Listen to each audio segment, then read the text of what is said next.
Then the Enlightenment travelled to in Athens, yeah? The ancient Greek philosophy, the love of debate and free speech. And then there was Rome. Yeah? So they're the three cradles of Western civilization.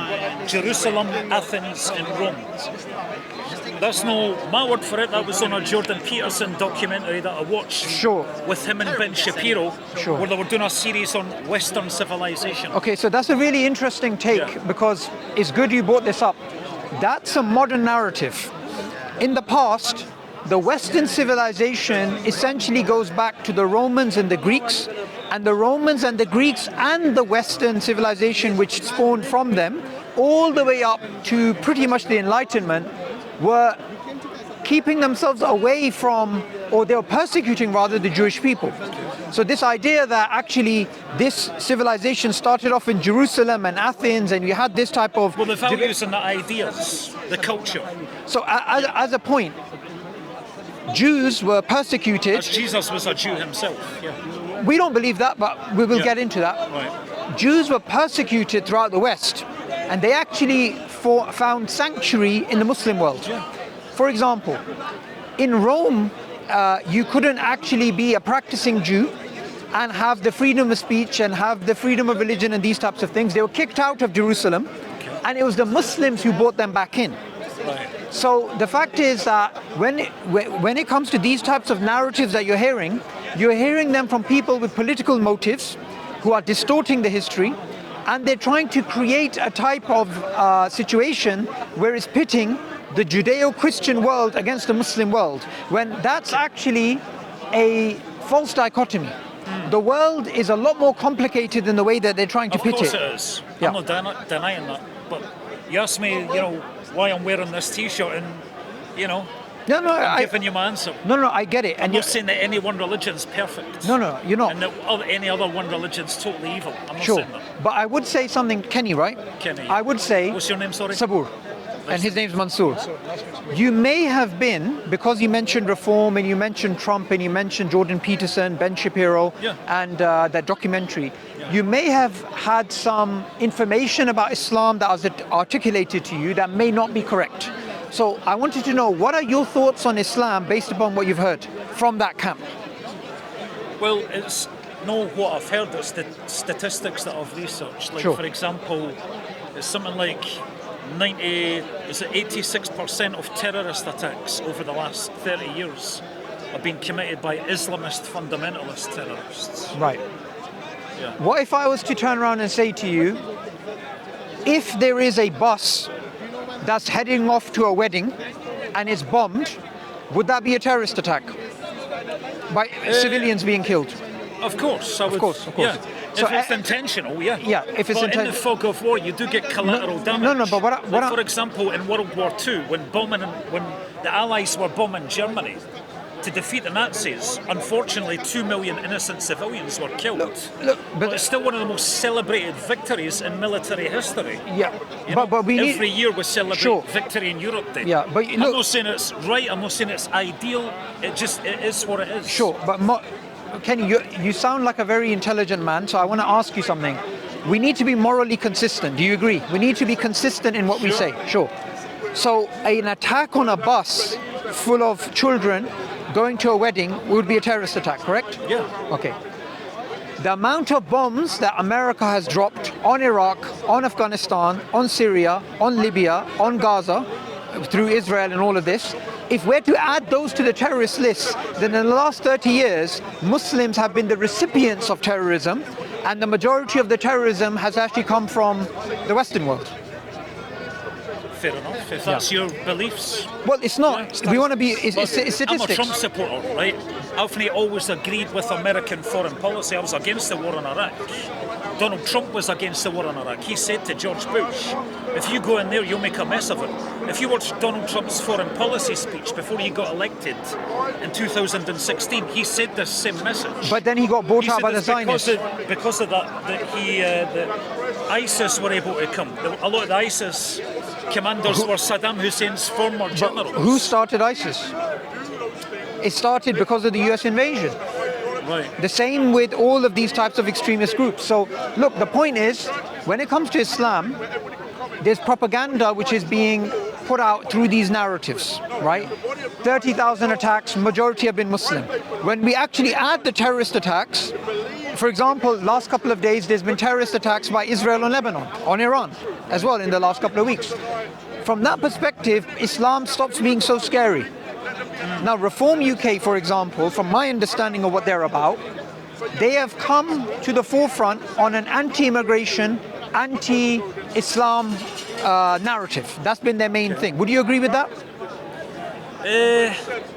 Well, my perspective is I don't think Islam is compatible with Western democracy. I just don't. Right. You know? Okay. So let me ask you. Some of my friends are Muslims, though. Sure. If I was So to just let me say. Sure. So just because most Muslims are peace-loving, lovely people, that doesn't mean that you don't get problems when the immigration of Islam into European Western countries doesn't cause problems. It's like, to use an example of the Nazis in Germany, most Nazis were actually peace-loving people. But there's an old saying, the peaceful majority are irrelevant, though. It doesn't mean that ideology isn't problematic. Sure. So if I was So to that's my personal view. Sure, that's fine. But if I was to ask you, what are the main teachings of Islam that you think are incompatible with the Western democratic view? Because if I was to say to you that the first thing that we say is that there's none worthy of worship except the one God, and we say we should have our life's purpose being love, hope, fear, and trust in God. Love thy neighbor. Many of the things that come from also teachings from a Christian culture in terms of how you treat your parents, how you treat others, all of those things are actually ignored by the media, and what is not ignored is the differences, because there are differences. And those things are amplified not because it's in the interest of the Western world, they're amplified because it's in the interest of the Zionist entities that have taken over the West, like parasites. What's a Zionist?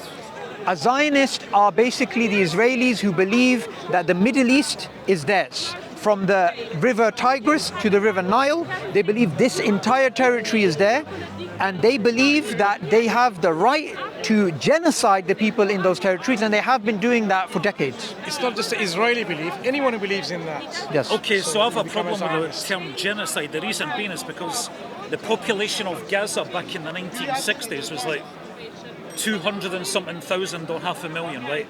It's now like, what's it, 2.5 to close to 3 million. So if an area's been genocided, the population doesn't keep going up and up and up. That's not true. I'll tell you why.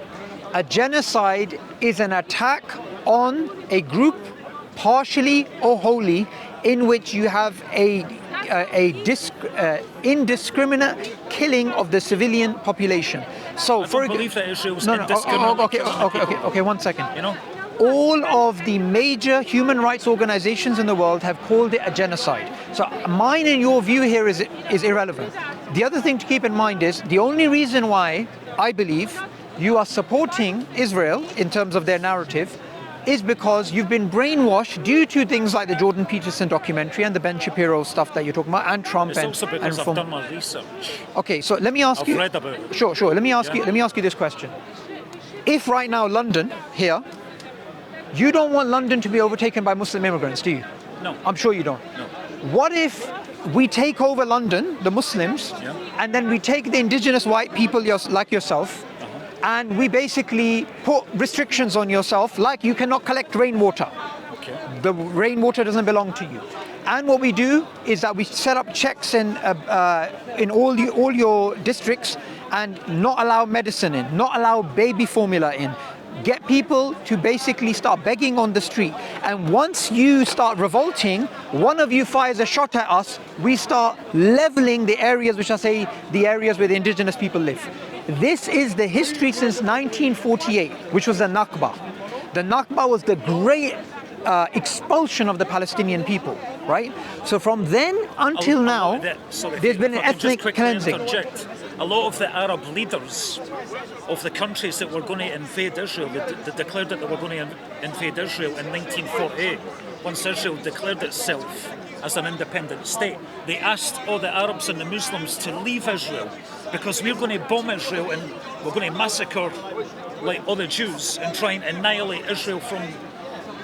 Yeah, that's why there was a lot of people who left. Okay, I'm not saying for 1 minute that Israel does everything right. Okay, so or it's like this saintly fucking state. Sure. There's no states like that. Sure. Every state has corruption. Sure, but and malpractice. Yeah, so Kenny, we need to go back slightly a bit further.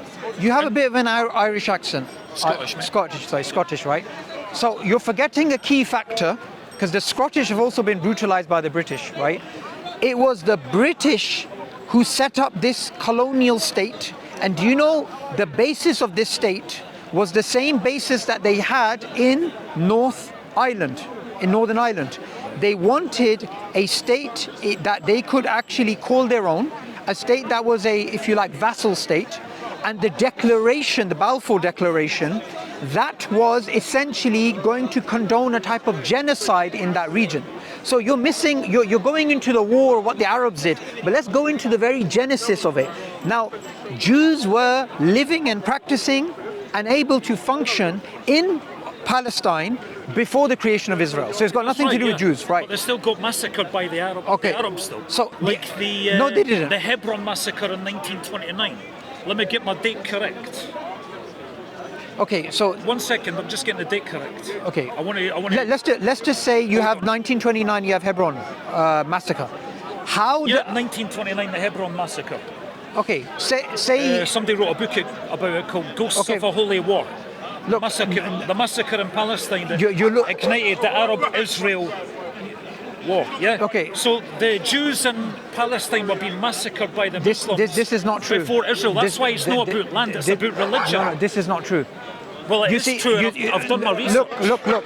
This is why. We're going to have to respectfully agree to disagree because I can see you're not going to change my mind and I'm not going to change your mind. No, it's not. But, so I'll let you have the last word, but then that's the end of the interview.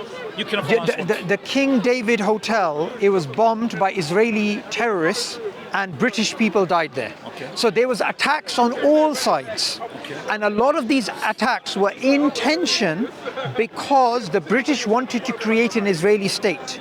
Right. The Jews were living for centuries before that in Palestine while the Europeans were massacring them.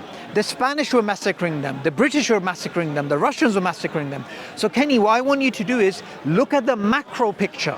Don't look at, for example, if a Muslim goes and attacks a synagogue, that one incident is not enough to build an entire geopolitical theory. You have to look at what is the wider narrative here. Now, as a Scottish person, you know the story of William Wallace, you know what happened, and you know about the brutalization of your own people. I'm surprised that you're not able to give the same level of empathy to the Palestinians who struggle, to be honest. It has a lot of parallels. Any innocent death is a tragedy. Any innocent death is a tragedy. I said before, I'm not saying that war is like it's right and ideal. I'm just saying it is what it is, and I made the example of 2 million innocent people being killed in Germany during World War II. Right. But still the most celebrated military campaign because we defeated the Nazis. I'm not saying it's ideal. I'm not saying it's morally pure. You know, it's tragic. And that's the same way Israel and Palestine. Any innocent death, in my opinion, is a tragedy. You know, Okay. but Israel, in my, do you believe it has a right to exist? has a right to exist and defend itself against terrorism. Okay, so if Israel has a right to exist, does Israel have a right to exist in Germany? Well, no. Why not? Why in Palestine? They're the ones who committed the genocide historically, the Holocaust. So you don't want Israel to Germany. exist. Can Israel exist in Germany?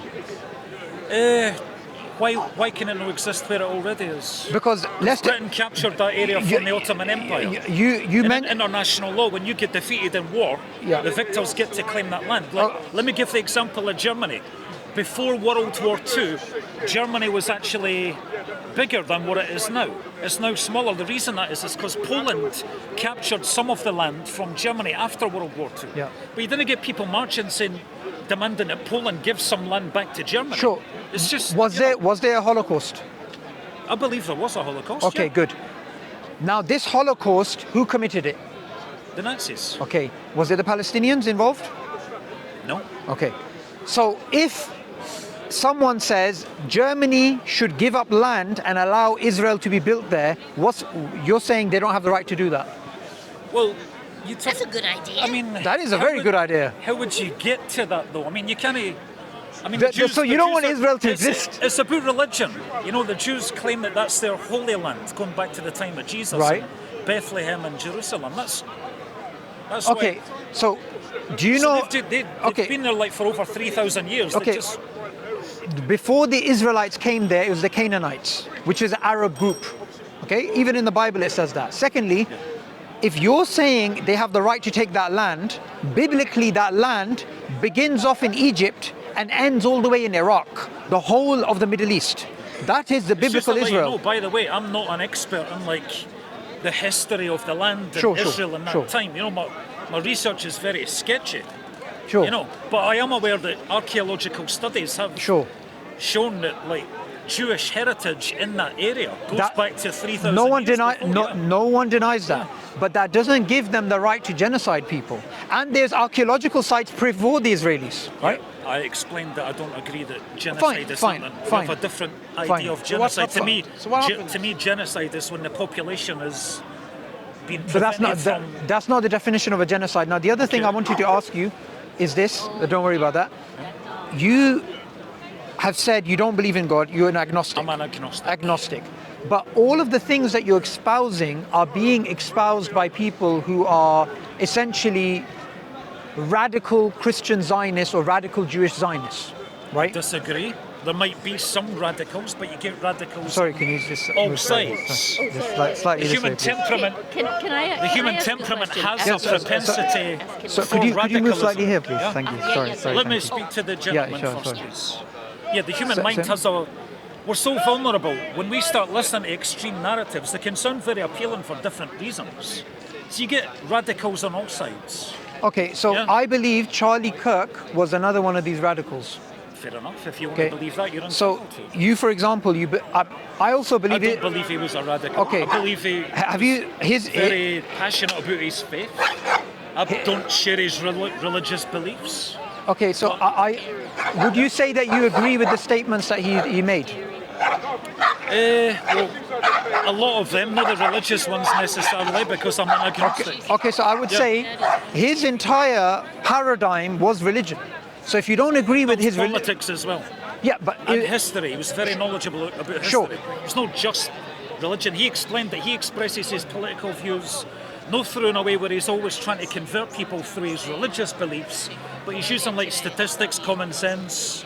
okay, and all that his kind of thing as well. his historical and political takes were filtered through his religious lens.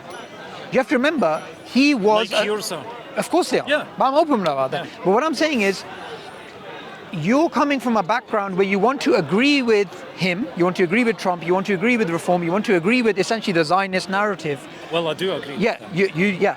But without the belief in God, I'm which also is a member of Reform UK. I explained that. okay. And you'll see the election results on this 7th Okay, so May. can you show me that again? That's my Okay. Reform UK Okay. membership card. This card, Yeah. it has what flag on there? That's the British flag. British flag. Union okay, Jack. Union Jack. Yeah. Okay. Is Reform UK an Israeli Zionist asset? The Israeli flag should be on there, I believe. I don't know. Okay, I'll tell you why they are. Probably. When they are making decisions, for example, Reform UK was an absolute mess when it came to their narrative on Iran. The narrative on Iran, which, by the way, the Americans have realized, and a lot of Trump supporters have realized, is in the Israeli interest, not in the British interest or the European interest. It's Well, Israel's an ally of the West. Okay. America and Britain. so this is where the disagreement And- is. It's a parasite. And European countries. Well, if you want Well, I'm surprised. I'm we are at surprised. Speaker's Corner. You know, it is free speech. You are entitled to your opinions. Well, what That's is- what- why I don't think we should continue this debate any That's further fine. because I'm not going to change your mind and you're not going to change my mind. So we have to respectively. Can That's I ask fine. I'm one- going That's to call fine. an end to the debate. That's fine. Can I just ask you one last question? Respectfully, One last question, One Milendo. last question. Charlie Kirk's last couple of days, in which he was lambasting the Zionist lobbyists who were pressurizing him, he was anti-war against Iran. He was also turning against Israel. Yeah. What do you think about that before, as we part ways? Because that's one of the pressing questions I wanted to ask you. Yeah, so I was aware of a phone call or a text message exchange between he Candace Owens and I think he confided in Josh Megyn Hammer. Kelly as well. Yeah. And yeah, the lobbyists, the interest groups of Israel and America, they might have put pressure on him in some kind of way, but I don't think they were responsible for his assassination, if that's what you're alluding to. Would you, on the minimum, say if he was alive, and I'm not his fan, but if he was alive, he would have been a vocal critic of the Iran war? It's possible. Right. And would you also concede that just before the war on Iran, he was also assassinated? Well, when did the war on Iran start? Between The first attack the that actually 12th day war, you mean? Yeah. Right, okay. No, When did that happen? sorry, this war. This war. Okay, so that we're now at day 50, I think. Sky News have called it's Yeah. almost 2 months. No, day So 40 something. Charlie Kirk was assassinated 7 months ago, so he was Right. killed well before the war started. If you're Okay. meaning this war, But remember usually that. say what day it is. Yeah, sure. But this entire narrative of pressure on Iran started months ago. They started sending the warships months ago. What I would basically say to you is, many So of the reason that is because Iran were funding their terrorist proxies in the region, Hezbollah, the Houthis, Hamas. look. The thing is, all of these things And are Israel reactive. being an ally of Look, Britain and America, look, they had to do something, If you know the history well enough, all of these groups started because of Israeli massacres, Israeli actions. The Israeli influence in the Middle East has led to the violence. And you're simply pointing out, for example, if I was to talk about the IRA without talking about the British occupation, saying as if the IRA existed in a vacuum, it doesn't, right? My main point, which I've said to you a few times, but I'm going to say to you now, and maybe you can speak to him or speak to her. You have all of the views that the Zionists have without the religious belief. And for me, I find that very strange. Right, okay. And it doesn't add up to me. Well, for me, it's about humanity and the right of a democratic state to exist. Like, for example, you have Muslims who fight in the IDF, who live peacefully in Israel side by side with Muslims and Christians. You can't say the same for Palestine and Gaza and the West Bank. Look, my friend here, he's good at speaking to people about... do you concede that there are Muslims who live in Israel peacefully side by side with Christians and Jews? No, I don't. Well, there are. No, I there are don't. Muslims who fight in the IDF. No, those are not Muslims. Okay. Those are not Muslims. I'd like to end the debate there. We're not going to agree. That's okay, fine. but I That's respect fine. your That's right to fine. have No the problem. views that you do. And thank you for chatting with My me. question, Thank you. I want to hear my question of him as well. Sure. Yeah. Okay. What's your YouTube channel? Dawa-wise. You might want to. If you check this logo here, Look, that logo. that's the logo that you'll find. Yeah. I wanted you... D-A-W-A-H DAWAH and Wise. Dawa Wise. Wise. Yeah. I wanted you, Shani, to talk to him about belief in God. So that one there. Right. So you'll find the discussion. I'll give I'll subscribe and right. I Okay. wanted you to talk to him about God, because I think that's a God. separate Stay topic. for my question. if you Okay. could. Sure, I'll No, first let's speak about God, and then we'll come in with your thoughts Okay. later on. Right. Waiting for quite a long time. He's waiting before you, It's sorry. just a quick Just question. one second. after, sorry. because the guys are from the same channel. Sorry, one second. After. Look, Yeah. about belief in God, because we spoke about politics, but his questions to you are just going to be about belief in God. Sure. Yeah. Do you at least see the possibility that believing in God might change the perspectives of our geopolitical paradigm that we have? Yeah, of course. Sure.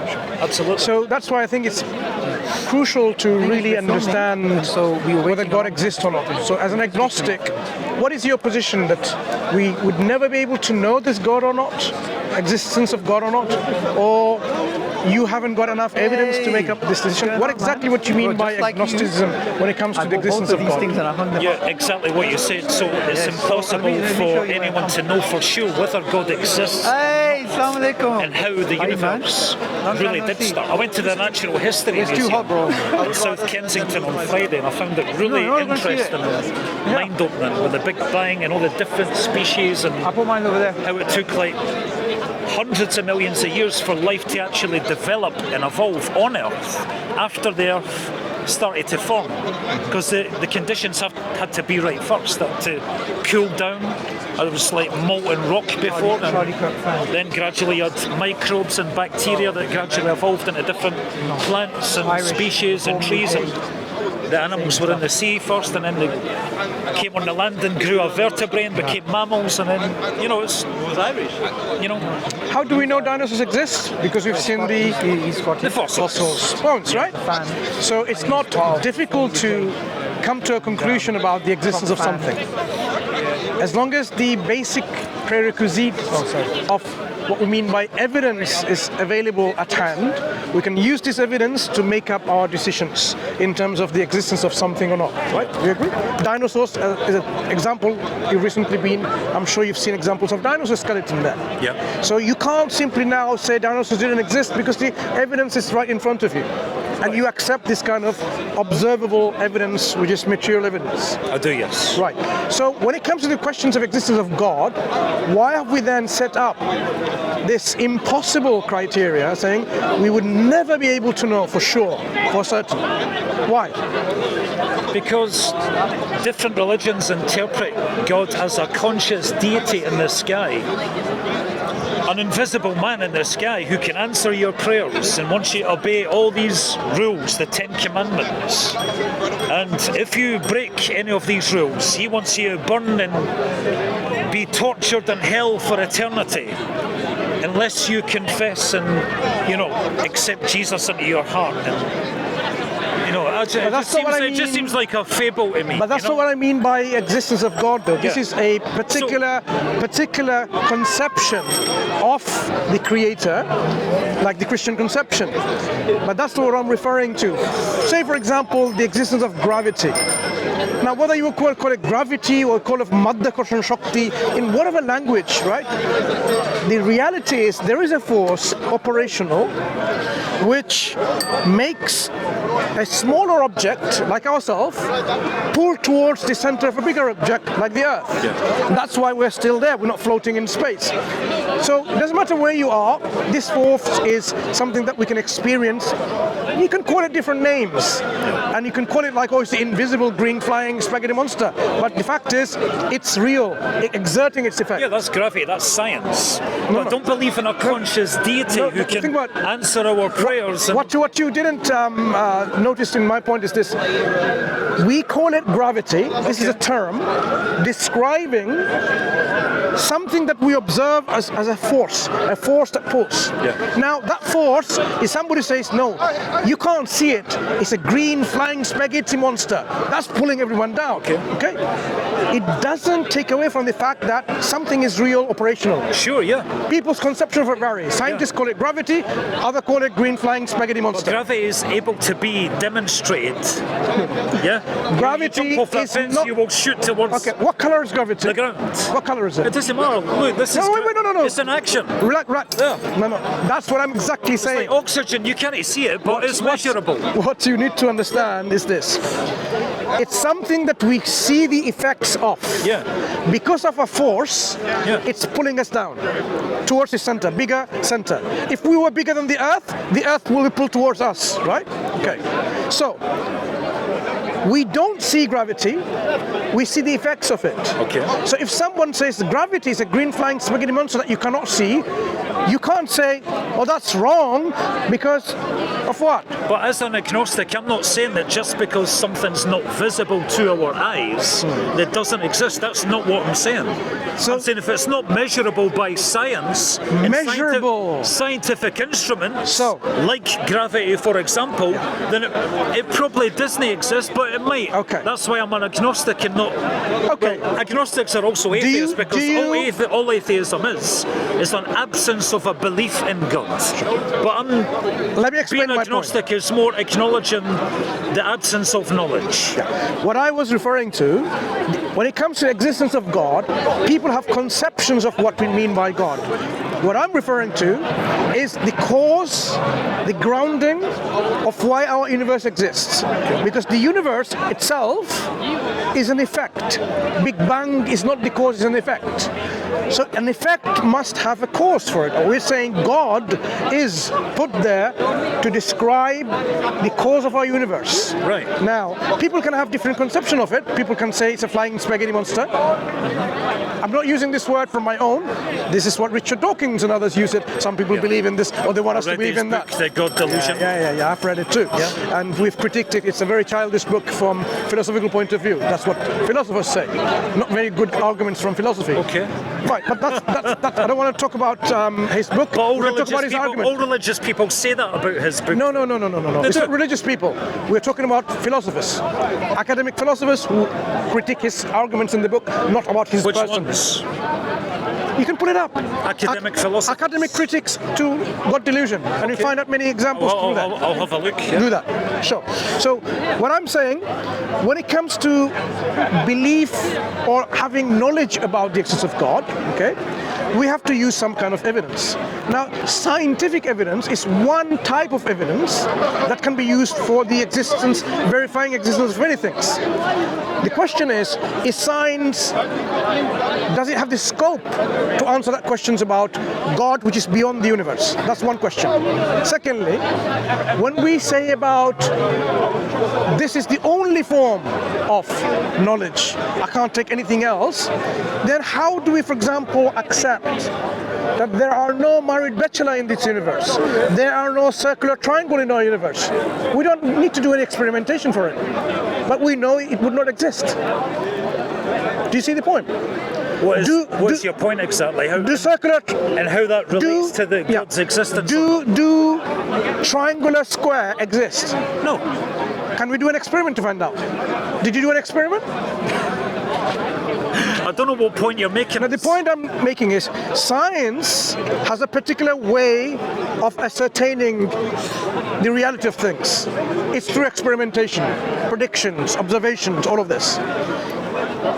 Things that I've described, contradictory things, married bachelor, triangular square, these are not based on experiments. So that means truth, knowledge of reality can be derived outside of scientific paradigm. Science is not the only avenue of knowledge. Right. That belief that science is the only avenue of knowledge is called scientism.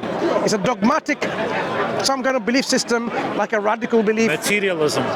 No, materialism is part of I it. read a book also called The Science Delusion Well, by really. Rupert Sheldrake, yeah? Okay. It's an interesting book.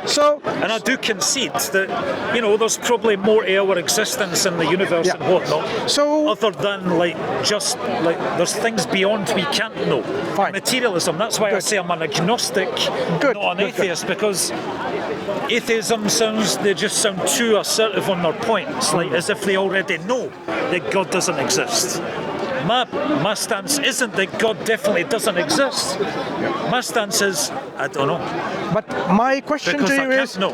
That's is all. there a way of knowing? If you say there's no way of religious knowing, belief is more of a faith. no, forget religious belief. Yeah. In terms of what you operate with currently, if you say there's no way of knowing, then basically you have just said it's impossible to know.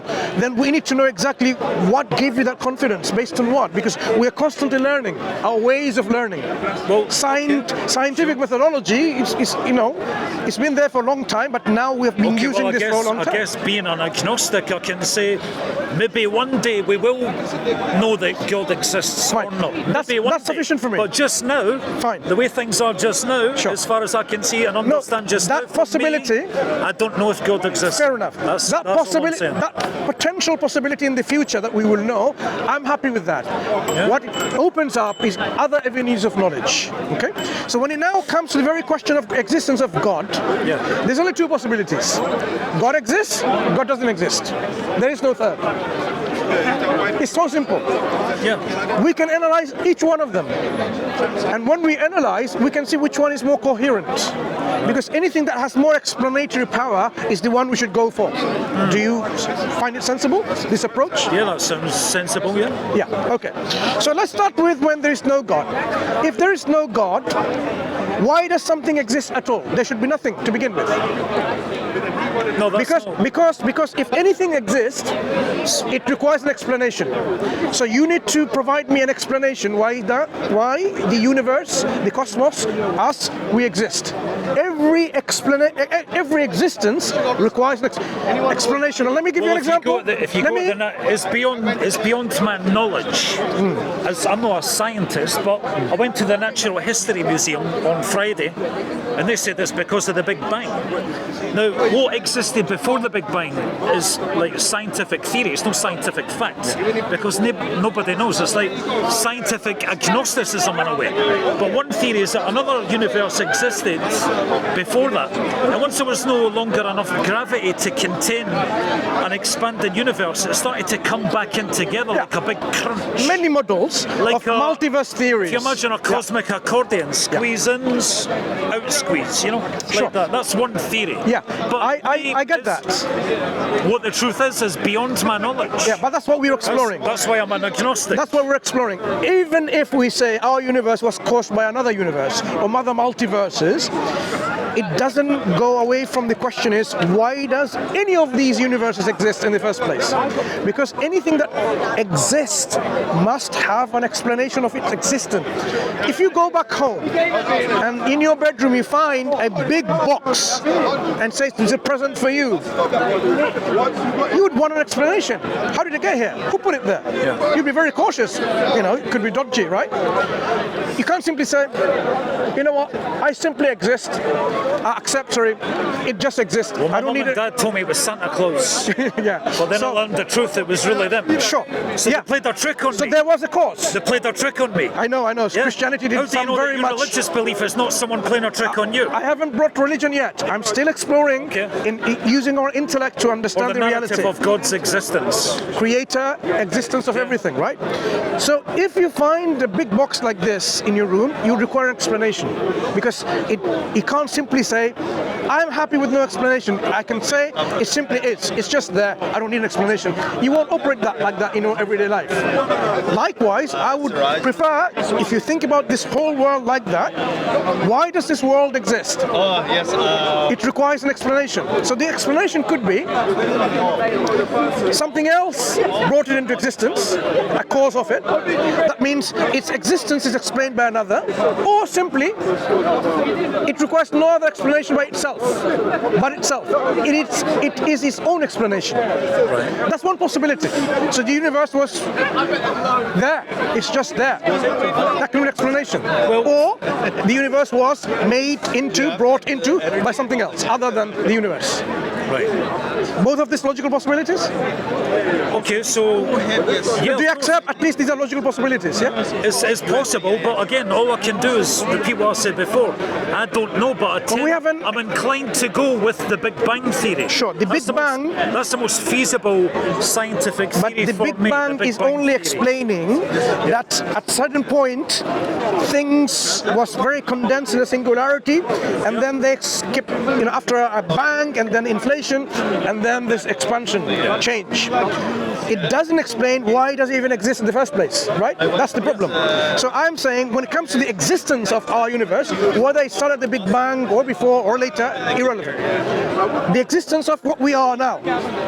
We may have been in another form, which we were. The universe was smaller at one point. Now it's huge. It's expanding.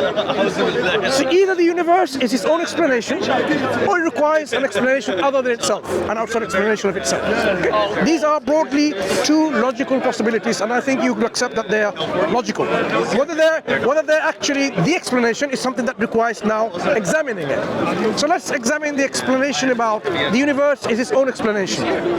So this has to be then, if the universe at one point didn't exist, and then it came into existence, it cannot be one explanation. Why? Because while it was nothing, it couldn't brought him into existence, because it was nothing to begin with. Well, one theory is that it was something before the Big Bang. Then something I explained the but that's something. And then the expansion. Sure. The crunch. So let's talk about this. Right. This crunch and expansion, either it goes on forever, or it stops somewhere. He's really good too. If it goes on forever, you and I would never come to this point of existence. It's a problem called the infinite regress problem. Let me illustrate with an example. example. Say I want to give this mic to your hand, and there are infinite number of people between you and me. Infinite number of people. So when I give this to him, this gentleman, he gives it to this gentleman, and eventually, after passing an infinite number of people, it will come to your hand. Now, if there are infinite number of people to pass from me to you, would this ever come to you? No, because they're infinite. That's right, yeah. So if there were infinite number of big crunch, expansion, which are the causes of our universe, and it goes on for infinity, we would never come to this point. It will never happen. This universe coming. It would eventually come to me. No. Because I am part of that infinite group. But infinite is not finished yet. So it will never come to this No, point. but I'd have to pass on. Think about someone else. think about this mic. Before it comes to you, there's someone else, and there's someone else, and there's someone else. So you will never traverse infinity. It will never. You said it would come from you to me. Was that your initial point? From me to you, but infinite number of people in between. So if it's from you to me, then by definition it would have to eventually reach me. Otherwise, it's not from you to me. Can it reach if there was infinite people in between? In between us, infinite, other than me. Yeah. No. So that's what I'm saying. If we are here now, this action of universe being here, the action of transforming this mic to you is the same action. It's a transformation, a change from one to the other state. This action will not take place. You're not saying that there's another No, I'm saying in the universe possibility. in front of infinite universes, that it can't get to that one universe. I am because there's taking your infinite example. universes before it. That doesn't make logical sense. to me. Kenny, what I'm saying is, in your example, the universe being the explanation of itself, the universe, the thing that makes the universe, and the causes for it, it has to be always there. Infinite causes. Or there is a cause, and at that point it stops, and there's no further cause. That's the two possibilities. Right. If there is infinite number of cause, effect goes there, we would not reach to this point. Like this mic would never come to you if it's infinite. The fact that if I give it to you now, like this, it means what it establishes is there cannot be infinite number of people between you and me. Of course. Yeah, so the fact that the universe is here is a proof that the causes of our universe in the past was never infinite. This chain of cause was never infinite. If it was infinite, we won't be here. Being at Speaker's Corner, the home of free speech, you're entitled to your views, but that doesn't sound convincing enough for me to believe in Fair God. enough. No, it's not about believing God. Okay. I'm just demonstrating to you, logically speaking, using logic and reason and rationality. Logically, our universe couldn't have all these infinite causes prior to our existence here. So, it must have been finite. If it's finite, means there is a first, somewhere its end. Prior to this, there's no cause. So, it's like this. Let's simplify it. This is the universe that has always been there. Yeah? Okay, let me put it another way. To me, it's beyond my education and understanding. I'm not using high-level physics here. It's just a mystery. No, my friend, Kenny, I'm not using high-level physics or quantum physics at all.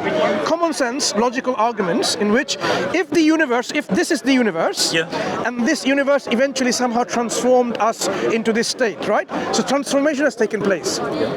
I will ask you, can you have any transformation like this without four characteristics of a thing being in place? Imagine now, same microphone again. Can this microphone make pasta? No. Okay. To make pasta, I would say it requires four essential characteristics for this transformation to happen. First, it needs to be self-aware that it exists. Self-aware. Self-aware. If it was not self-aware, how can it do anything? Right. Okay. When you said make pasta, I could change into a pasta shell, and the chef could do it. So let's make it simple. You mean it become a chef and then cook the pasta? Sure. Let's make it a better example. You and me, right? Yeah. I want to make pasta.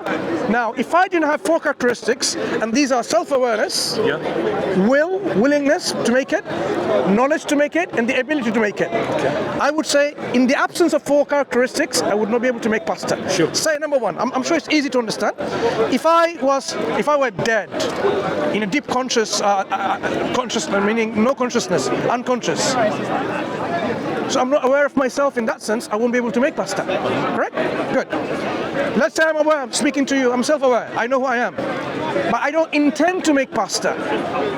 I'm talking to you, and I'm talking to him. I do everything else. Go back to work on Monday. I never intend to make pasta. If my intention is missing, I will be never making pasta. Okay. So intention is necessary. Right. Suppose I am self-aware and I have the intention, but I am incapacitated. My friend tied me up. Eyes closed, mouth. I can't even program my robot to do it. Sure.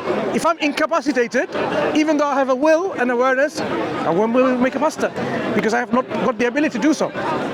Suppose I have the ability, but I don't know the know-how of making pasta. What I do is I take some grass, I take that Coca-Cola can, yeah, and then throw it in that tree there and say, there you go, that's your pasta. You'll say, that's not what pasta is. So I need to have the knowledge of what pasta is, how it's to be made. So knowledge is essential. That is just one transformation, making me pasta. Universe has undergone transformation. For it to have transformed into this state, whatever the universe has always been, yeah? If it did not have these four characteristics, self-awareness, will, ability, and knowledge, it would not be able to do transformation. Well, to me, the universe doesn't have self-awareness. It's a chemical physics thing. Physics isn't consciousness in the same way that consciousness and self-awareness is dependent on having a mind. So how did transformation happen if there was no one willing it to happen? Okay, I'll say one last thing. Okay, this has been an enjoyable debate. Sure. But if I feel like we're going round in circles, I'll just end the debate. I will say, if you visit the Natural History Museum in South Kensington, you'll learn all about the beginnings of the universe there. Yeah. Although it's scientific theory, to me it's very feasible, and I'd like to thank you. Sure, but Kenny, What's your name? Mansoor Kenny. Kenny. Natural History Museum is a very good place to go. Yeah. I'll recommend everyone to go. But it does not answer the question why in our universe laws exist, which these chemical things that... And that's why I'm an agnostic, No, because no. I can't know, I don't know. Kenny. I'm not claiming one way or the other. That's not why. No, just want to finish wrap this up, right? Last one. Last one. Do you drive? No. Okay. I've driven a motorbike, but I Fine. don't feel... Right. You know there's a highway code that exists in this code, a law. Sure. Law. Red light means stop. Of course. Green to go. Right. In a highway, if you speed up, you'll probably get fined and so on and so forth, right? Yeah. There's a book called the Highway Code. Yeah. All the laws. If I told you that highway code just simply exists, no one made it, you'd laugh at me. You'd say, how can such a precise law, with all these things, harmonious, complex, operational system works, it can't just simply exist. The universe... It's the name written on but highway code of the people. Even if the name was not written, but Kenny, even if there was no name written on it, Right. even if the pages were missing, you would still say knowledge of this kind, in this way, about like what it means by speeding, the fine, the penalty, and so on, what it means by pavement, what it means by road, all of this demonstrative of intelligence, put it there. Intelligence, put it there. The universe has all these physical laws, like the highway code. All that demonstrates is, even though you don't know who put it there, but it's demonstrative of what? There's an intelligence that put the law there. What we are saying... The universe still has a lot of mystery and chaos. That's not a mystery. Highway code is a mystery. No, I'm talking about the universe. Highway code is a mystery. You're comparing apples and oranges. No, complexity I'm talking about the universe, the cosmos. Kenny, A lot of it's a mystery to us. I'm talking We about... don't actually fully understand. But what you're not... Scientifically. What you're not tracking with Come me... on, listen No, to we the have to go. No, I'm just I finishing. said one last time. Okay, that's fine then. Okay. Okay, all the best. Right. Take care. Cheers, thanks. It's great speaking Lovely. to you. You You can too. follow us on Dawahwise. Yeah, sure. I done it. I And- subscribed to subscribe. YouTube. Here's something for you to take away and read. Small book. Right, Love okay. of God. Sure, man. I'll read it. If you're agnostic, maybe God will open your heart. Yeah. Maybe, you never know. Sure. All the best. Cheers. Have a good Cheers. one. You too. Picks up everything live.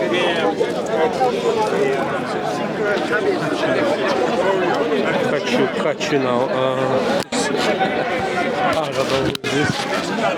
Oh! For the pigeons, the food.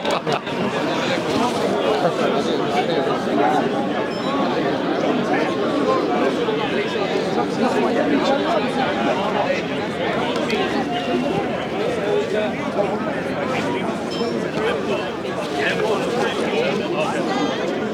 meant nothing to a Hellenistic god. They worshipped a god, literally. They had it on their coin. Caesar mainly